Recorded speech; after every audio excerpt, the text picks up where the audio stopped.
Previously on the Top 100. He was the first guy to tackle with the face mask. He was an extremely intellectual linebacker, which I don't think was the association with him, probably because he was toothless. Emmitt Smith has eclipsed Walter Payton as the NFL's all-time rushing leader. Merlin was not only a complete ball player, he was a pretty complete human being.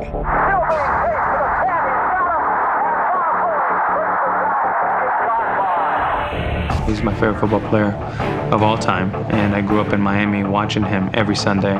John was the kind of guy that he wanted to take your nose off. He just wanted to destroy it. That's how he played the game. Inside the 10, head first, he dives inside the 5-yard line. He had that kind of beauty. I loved watching him run. It's poetry. When I think of a winner, champion, and you mention his name. And the Patriots are Super Bowl champions! And now, the countdown continues.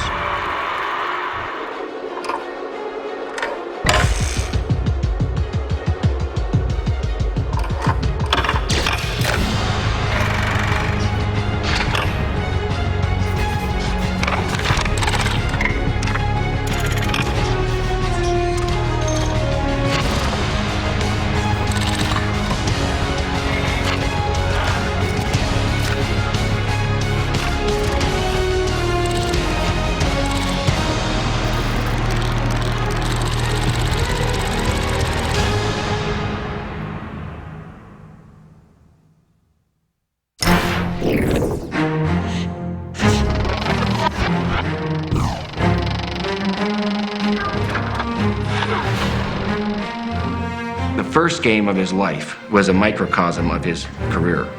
Kowski got his ankle ripped off, and Mike Holmgren said to me, "Steve, get Brett ready." I went, "Oh, geez." I'm thinking, he's not ready, he's not ready, he's not ready. And Brett made some goofy rookie mistakes like you would expect. Like, what is he doing? I don't know. How would I know what he's doing? And then somehow, some way, he makes some plays at the end. There's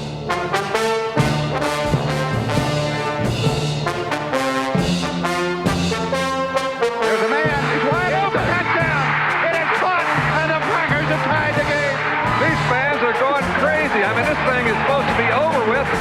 We had to send him back out to hold for Chris Jackie to win the game by 1, and his hands came off the ball, and poof, we win the game. That was Brett. He drove you crazy. He made great plays. There was a little luck involved. The place was wild. Nobody knew at the time that that was going to be a sign of what's to come. But that's what he's been doing for 19 years. Third down, 12 seconds to go in the game. Niners lead by 4. Favre back to pass. He gets away from the pressure. Fires to the end zone. It's touchdown! Oh my heavens! Brett Favre has given the Minnesota Vikings an improbable victory.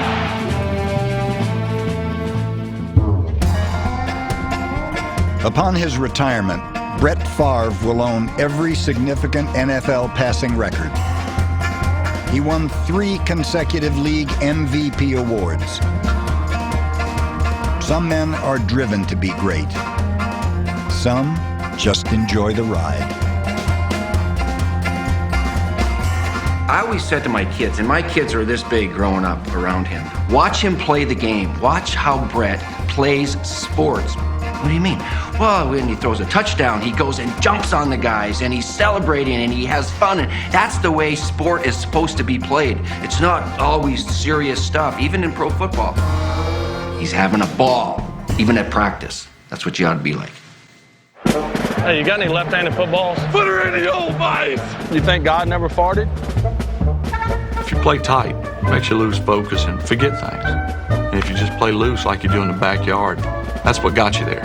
And so it was like, okay, he's joking around, and maybe this is a serious time, but that's his way of playing the game. They knew I was prepared as well as I could be.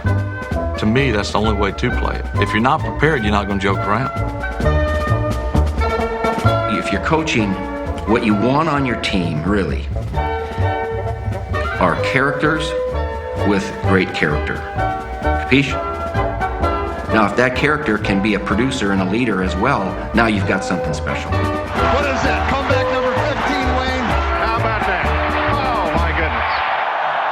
The league's going to miss him, not just his teams, not just the Packers when he's gone or the Vikings when he retires at some point. The league is going to miss him. People want to see this guy play. I got to see this. This Favre out here. Brett Favre. People want to see the smile on his face. People want to see how tough he was. He's not going to be on clinic films where you teach a guy this is technically sound. He flipped it into the end zone backhand. Brett Favre is something else. He's going to be on the ones that show how the game, it's a game, keep that in mind, how the game should be played.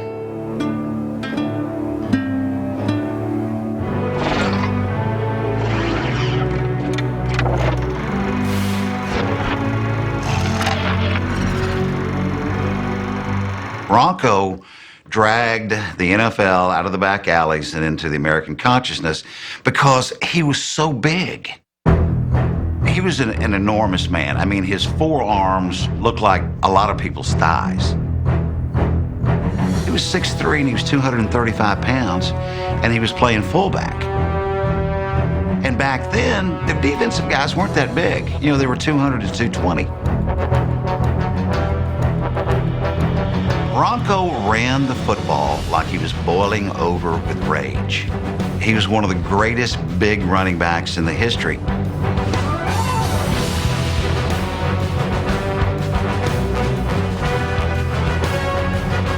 On offense, defense, and special teams, Bronco Nagurski punished everyone in his path. End zone to end zone, sideline to sideline.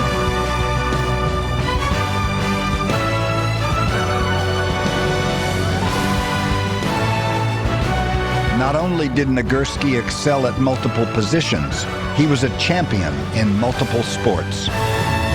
These guys are making $3,000 or $4,000 a year. It's the Depression. So Bronco went out and he got himself into wrestling. Because in football, attendance wasn't that great back then. Wrestling was. And everybody wanted to see him because he had so much notoriety. And in 1937, he actually retired to go full-time into wrestling. Just as he had the NFL, Bronco overwhelmed the wrestling world, owning the title belt in 1937, 39, and 41. By 1943, World War II had depleted Chicago's roster, forcing the Bears to try and re-enlist Nagurski. Well, George Halas was at war, and he sent a telegram, signed Bronco Nagurski. But they knew the guy hadn't played in 6 years. They knew his legs were dead. They knew he had gained some weight, so they put him at tackle. And he was very, very effective in 1943 as a tackle. As the football season went on, the Army kept drafting, football players. They came to the point where they drafted all our fullbacks so that the Bears were out of fullbacks. And we were getting at the end of the season, and we had a chance for the title. Some of my teammates, they suggested to move me back, that I could still cut the buck at fullback. So in the final regular season game of 1943, Bronco was tapped to lug the leather for the first time in 6 years. The Bears were down 24-14 going into the fourth quarter. Bronco is an old man. He came off the bench and led the Bears to 2 touchdowns to get them into the championship game. The Bears went on to win the 1943 title, the third of Bronco's career. 20 years later, Nagurski was selected as a charter member of the Pro Football Hall of Fame in what he called the most thrilling moment of his life. You have to remember him as a guy who brought a lot of attention to the NFL, who won 3 championships, who came back after 6 years. Think about that. Nobody today could come back after 6 years and lead his team to a championship. And I think that's the real value of Bronco Nagurski.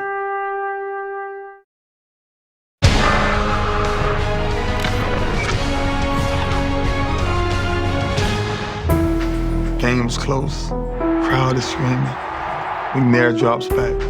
Throw the ball to Eddie George. I break on it and it bounces off his hands into mine. I take it away from him, and all you can hear was complete silence. And I think I would never, ever in my life forget that moment.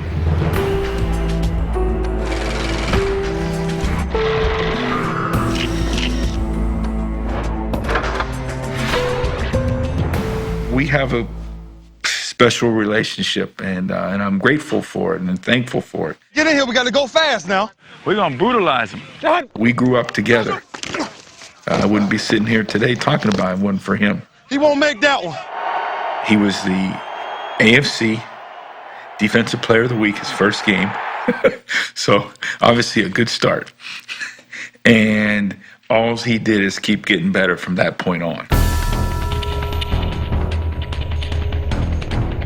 They ready to be ready for some football tonight. There's just time and time again where he ran guys down and made plays that you didn't think was possible. Ray Lewis caused the fumble and recovered the fumble. What a great play chasing him down.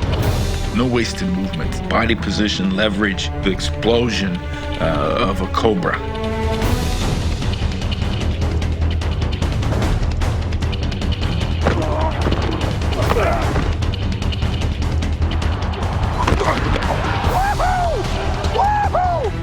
What determines who's better or not is the heart. Am I just trying to get there to make a play? Or am I trying to get there to break your will? When Lawrence Taylor came to hit you, he came with everything. When Dick Buckers came to hit you, he might poke you in the eye, he might do whatever to you. Same way I play. You can't hurt this. I'm a machine, jerk. In 2000, Ray Lewis was the MVP of Super Bowl 35.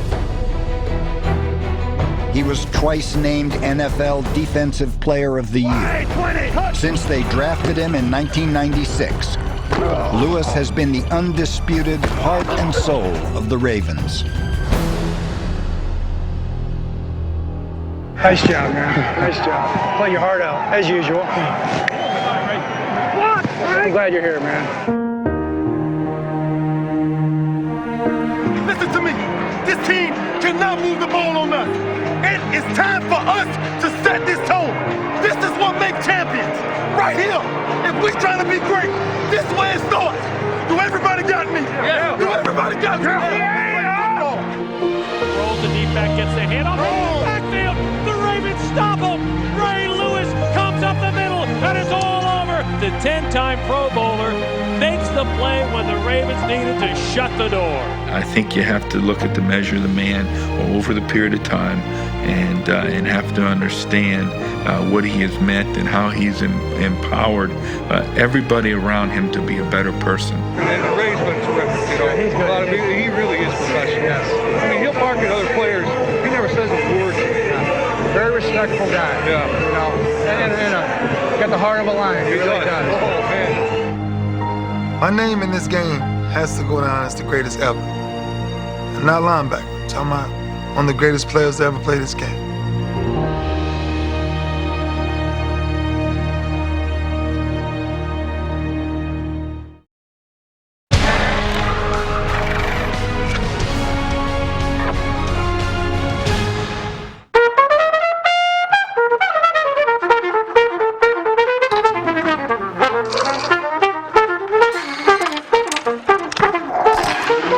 For me, Barry is the best running back of all time. I got to give him my number one. But I'm not alone. Most people, when we start arguing about this, when you say Barry Sanders' name, they say, "Yeah, man, we got to give it to Barry."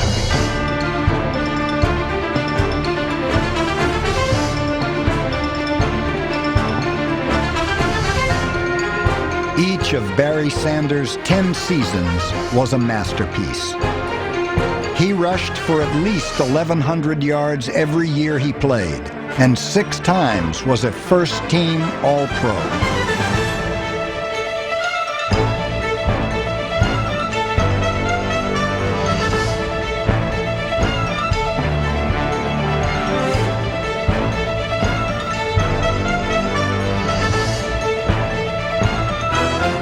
Barry Barry's career average of 100 rushing yards per game is second all-time, only to Jim Brown's 104.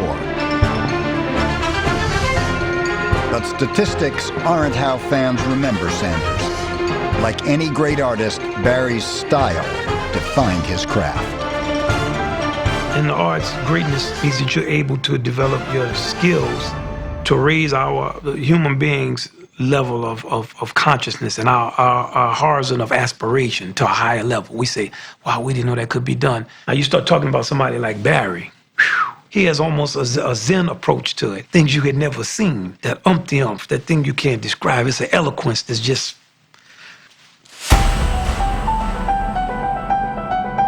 I tried to perfect the skill of trying to make people miss. In a lot of plays where I'm doing something impulsive, I had to turn off the brain in certain ways and just, react. It's metaphysical, and that's where you are the thing. And when you become that thing, you don't have to think. Because it has transcended the figuring out things. It's transcended the I am doing this to just what we call the isness. You are here in this moment, and you are the living embodiment of that thing in action.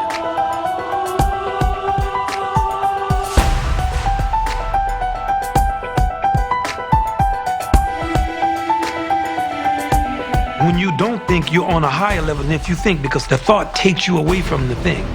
And in music, it's the same way, because if you're thinking and you're playing something, the second you stop playing what you're playing to think about what you're playing, you automatically are one step removed from the thing itself.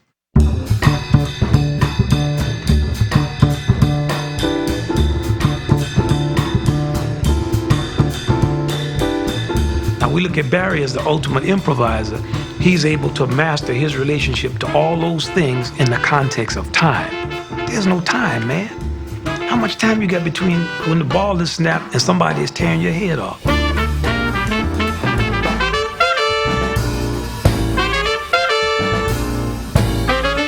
That's what makes him most like a jazz musician. Now, we're not getting hit physically like that. We're getting slapped with chord changes. But you run out of time. You can't play a note and say, let me get that note back. So it's like that. If Barry passes up one hole and he sees another gap and he goes the wrong way, he's going to pay for it.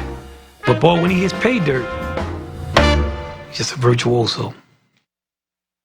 For every thrill Sanders gave the audience, his most breathtaking move came when he walked off the stage, retiring at age 30, less than 1,500 yards short of the NFL's all-time rushing record. As significant as it was, I feel like you have to play it for the love of it and for the sheer thrill of competition. Once that leaves, and I think it's time to leave.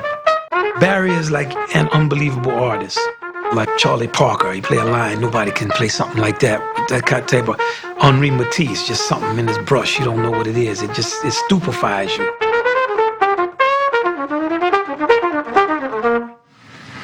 That's Barry Sanders, man. I grew up right outside of Cleveland, and I was a Cleveland Brown fan. And I got out of high school in '47. The Browns started in '46. So all through my college career at John Carroll, I was a Browns fan. Otto Graham was my idol.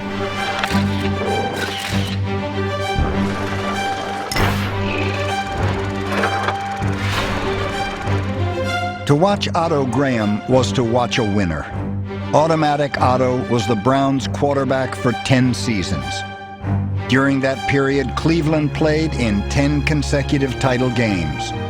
Graham led his team to 4 All-American Conference and 3 NFL championships.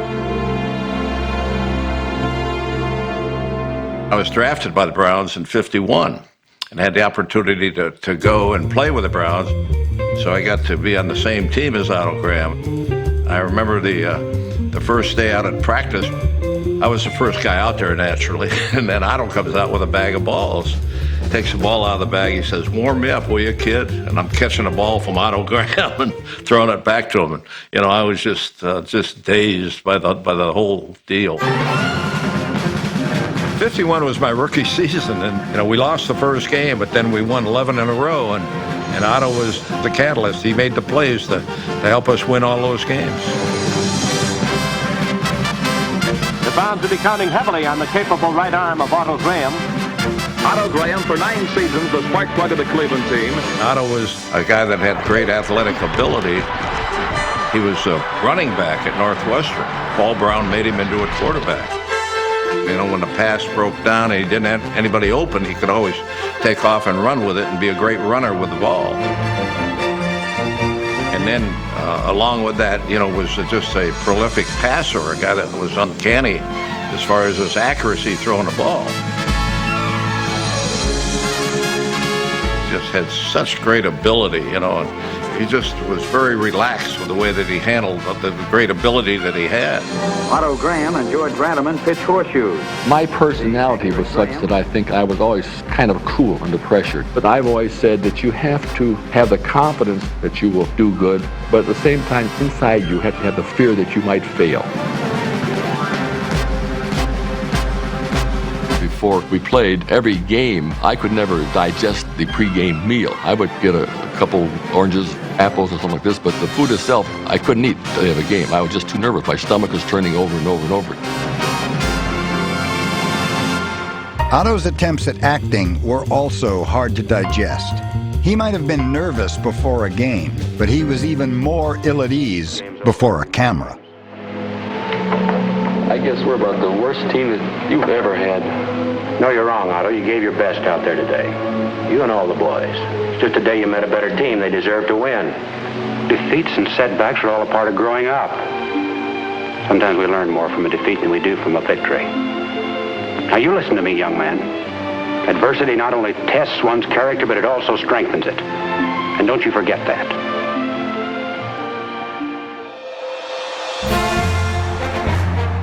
Otto certainly has to be one of the best of all time. All you got to do is look at his accomplishments. I mean, you go and look at Otto's record, and all he ever did was win championships.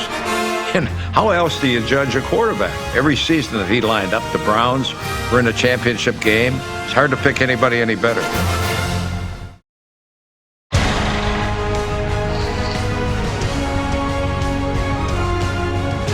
Before the countdown continues, here's a look back at players 20 to 16. Number 20, Brett Favre. Number 19, Bronco Nagurski. Number 18, Ray Lewis. Number 17, Barry Sanders. Number 16, Otto Graham. And now, number 15,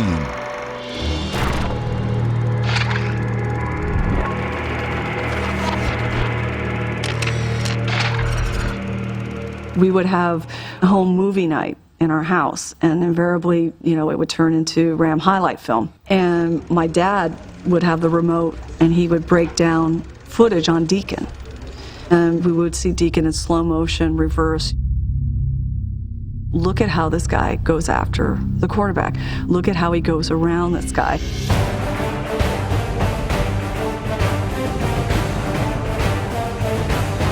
And he wasn't just teaching us about football, he's teaching us about life and how you push through something and how you don't give up.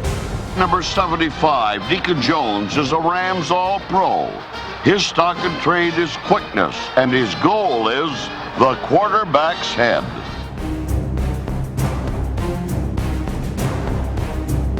In 14 NFL seasons, David Deacon Jones played for the Rams, Chargers, and Redskins.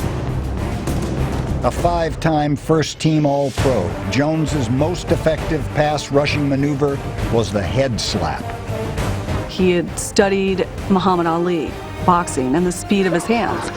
And he realized that if he could slap somebody upside the head, they would blink their eye, and all he needed was that split second of a blink of the eye to get around him to get to the quarterback.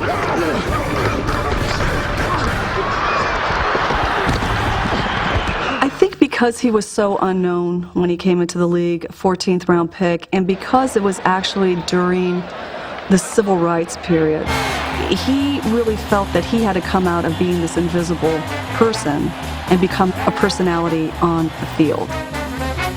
And Deacon really brought a personality to that position, and he did coin the word sack. Sacking the cornerback is just like you devastate a city or you cream a multitude of people. I mean, it's just like you put all the offensive players in one bag and I just take a baseball bat and beat on the bag. Deacon grew up in the segregated South in Florida, so all his life it was about people pushing him aside. When he came to the Rams in '61, he had never even sat beside a white person in the cafeteria. And he said that my father was the first white man who had ever entrusted him in a leadership position, period. And instead of trying to control him and say, well, Deacon, I'd like you to play like this, my dad just said, just go. Just be yourself. From then on, nobody tried to rein him in. You can't rein in Deacon Jones. Deacon was really, and still is, a part of our family. We knew him as a football player, but as a man, he was also an emotional guide in a way for us. As a member of the Allen family, Deacon let Jennifer know how he felt when she named her firstborn son after former Rams quarterback Roman Gabriel. He was livid. He couldn't believe it. He said, you obviously didn't understand what your father was about. Your father was all about defense. You obviously don't understand what I'm about. So he was joking, but obviously a little perturbed. So it sort of planted the idea, I think, that, if we'd have another, we'd have to name him Deacon. So we named our second one Deacon. His initials are DJ, like Deacon Jones. Deacon!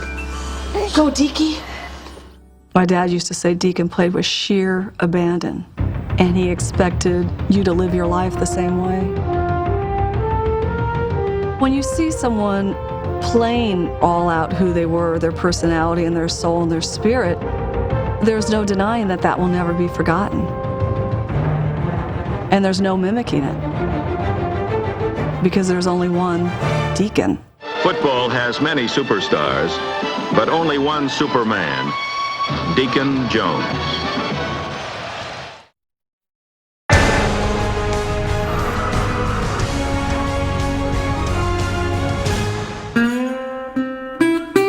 My dad would talk about some of the great players of his era.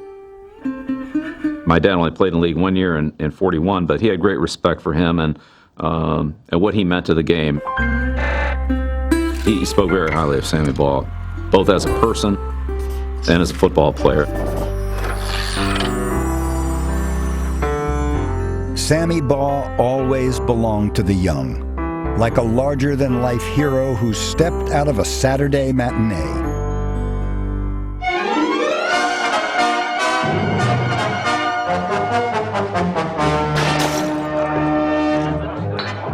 That man killed my father, Ranger Tom King, while he's working on a sabotage case. Sabotage? On the silver screen, Sling and Sammy saved the day by land, by sea, and by air.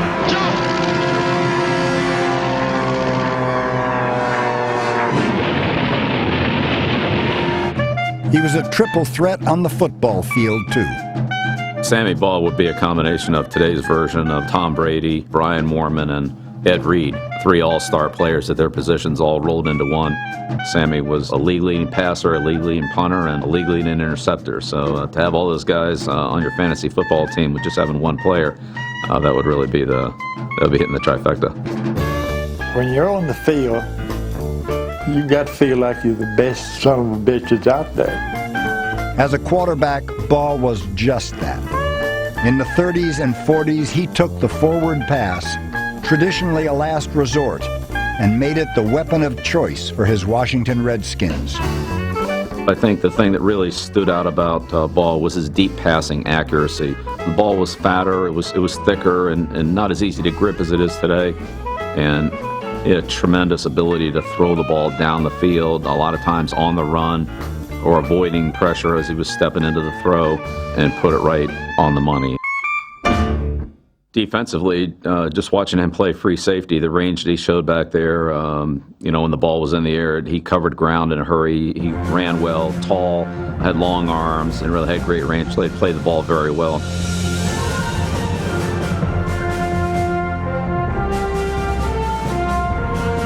As a punter, he was just so far ahead of everybody else. There still hasn't been a player that's averaged, what he's averaged punting the ball in one season. In 1940, Baugh averaged 51.4 yards per punt, one of many records he still holds today. Baugh led the league in passing 6 times, a feat matched only by Steve Young. In 1943, he led the league in passing, punting, and interceptions, thanks in part to a game for the ages. Unquestionably, one of Ball's most memorable games will be against Detroit, where he had 4 interceptions and 4 touchdowns in the same game. It's like hitting the cycle 4 times in baseball, I think. It's just unheard of in today's game. Baugh won 2 NFL championships and was unanimously elected a first-ballot charter member of the Hall of Fame, an honor only he and George Halas received. In 1952, like any good movie cowboy, Baugh rode into the sunset. I'm a country boy, and I like the country. If I want to walk out in the yard and take a leak, I'll walk out in the yard and take a leak.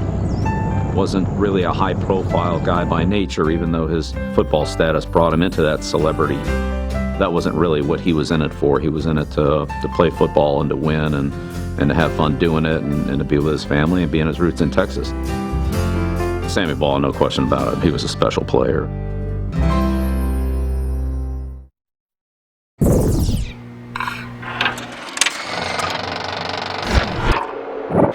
Well, Joe Green's the greatest talent who ever played in Pittsburgh. You remember Joe Green. He's first because he should be. I don't know, you're probably too young. That team before Joe Green just did this, we go over the center, and he just said, I'm going to go here. I'm going to knock your head off. The whole thing changed right there.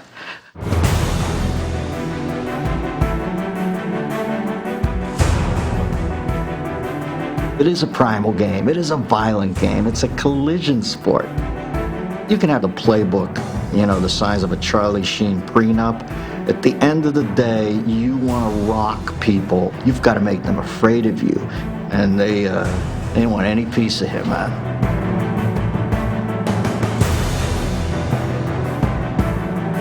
Tens of thousands of men have played, and they all play with one goal in mind, to win a Super Bowl ring.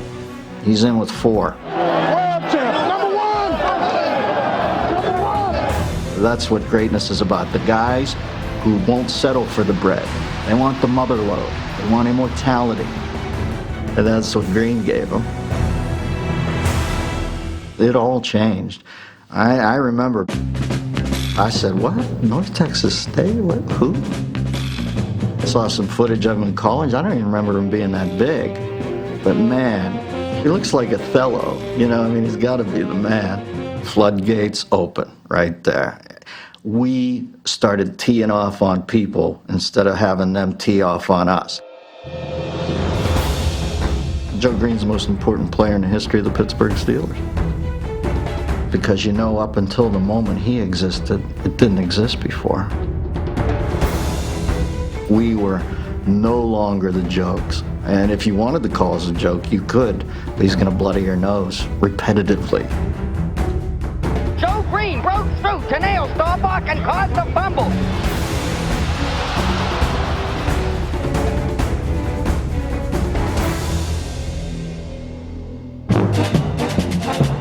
On the field, he was Mean Joe. But in real life, he never lived up to his nickname. Hey, Joe, what's that red arm here? That's a little kid game in San Diego. Said it's going to take us to the Super Bowl. I got a word, he say that. One iconic Coca-Cola commercial showed the world that Mean Joe was really a teddy bear. Prior to that commercial, I was Mean Joe. I was the unapproachable guy. And that really softened the image. And it was really, really special to have people speak to you, not wanting anything, just to say hello to you. I like Joe Green for one reason and one reason alone. That kid he gave the shirt to was 20 years older, and in between him and the Lombardi Trophy, he would have flattened him. Forrest Gregg was the head coach of the Bengals when this draft took place. He went out and worked him out. Forrest Gregg lines up a defensive end. Forrest says, now this is what I want you to do, and this is the handwork, and the pro set, Hood. And Forrest takes one step, and Anthony shoves him right to the ground. And Forrest said, I think we're going to draft this kid as number 1.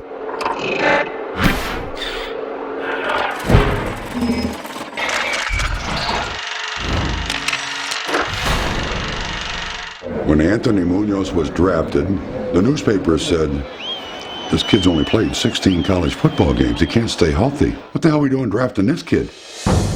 Anthony Munoz quickly put to rest all concerns about his durability.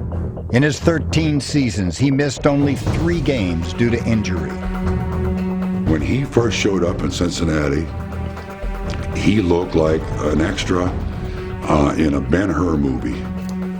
Hair down to here, curly, real dark, mustache.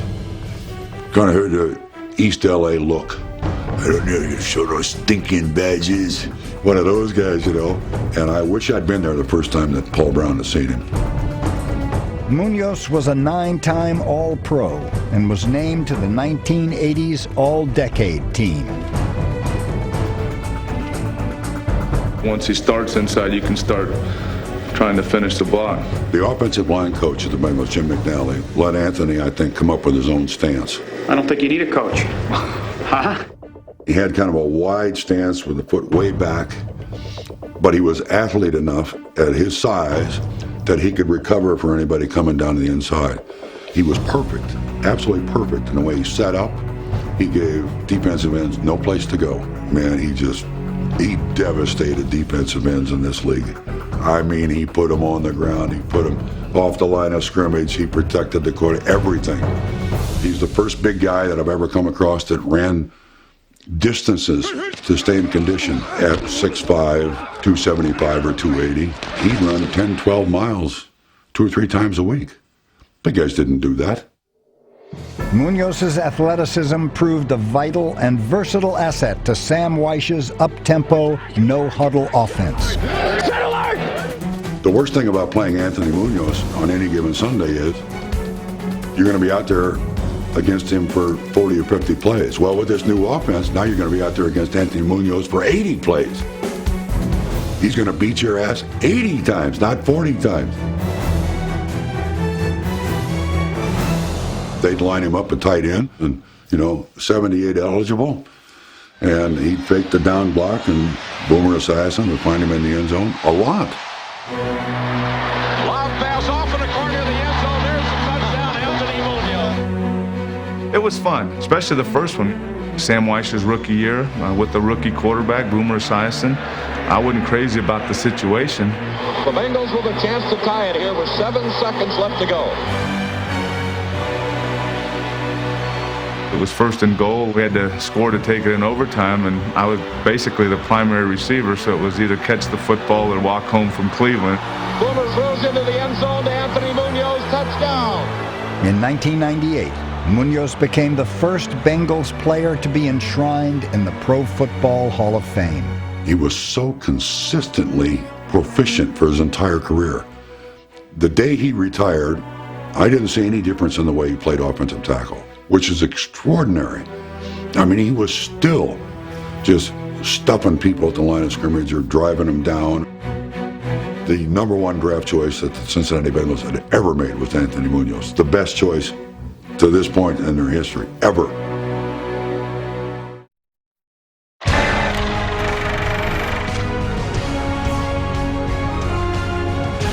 Before the countdown continues, here's a look back at players 20 to 12. Number 20, Brett Favre. Number 19, Bronco Nagurski. Number 18, Ray Lewis. They ready to be ready for some football tonight. Number 17, Barry Sanders. Barry again off the right side, breaks 1 tackle to the 40, fights free. He's on his way. Unbelievable. Number 16, Otto Graham. Number 15, Deacon Jones. Number 14, Sammy Baugh. Number 13, Joe Green. Number 12, Anthony Munoz. And now, number 11. He is the one player that has more influence on me than anybody I've ever met. And he's truly a blessing in my life. Guys, I'm talking about Ronnie Lott.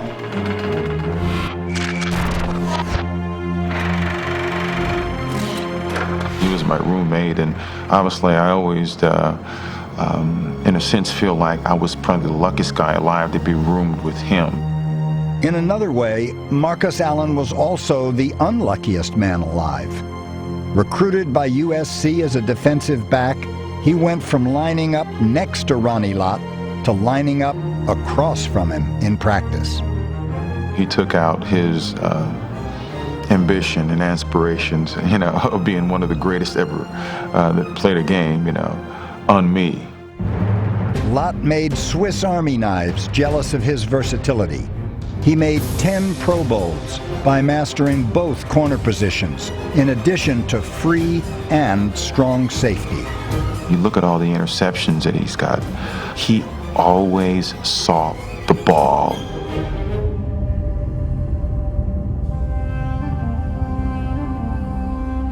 He was a destroyer. I think he realized that, to really play this game at the level and to be recognized as one of the best ever, you have to have a little bit of craze inside you. When you go play the game of football, it's a violent game.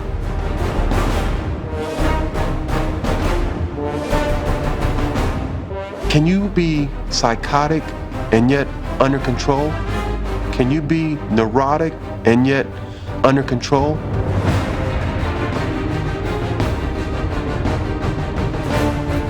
He wanted to hurt you. He wanted to hurt your family that was listening. He wanted the entire family to be upset and worried. I mean, that's just the way he played. He would sacrifice his body. I think it was Timmy Newsom. I was trying to tackle him. Unfortunately, his helmet kind of smashed my finger against my shoulder pads. I had to go see the doctor so he could repair it. He says, well, look, one of your bones is missing in the finger. I chose to get the finger amputated so I could play. How many of us would cut off the tip of our finger in order to continue playing the season? I think he would be the only one that would do it. So you're saying you wouldn't? Oh, absolutely not. In 10 seasons with the 49ers, Lott won 8 division titles. He left his mark for 4 Super Bowl winners. Naturally, it was a welt.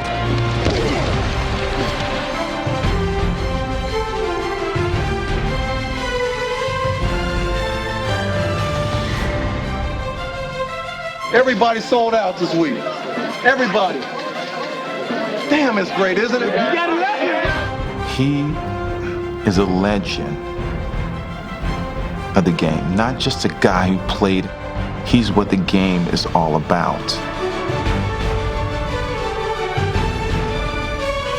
Ronnie is the heart and soul of the National Football League. People should remember his name 150 years from now. On the final episode of the Top 100. He is certainly among that highest echelon to ever play this game. He thought on Sundays that he was a god, that nobody was better, and he proved it. I try to tell my sons that. He didn't just wake up and just, oh, I'm good. No, he works to be.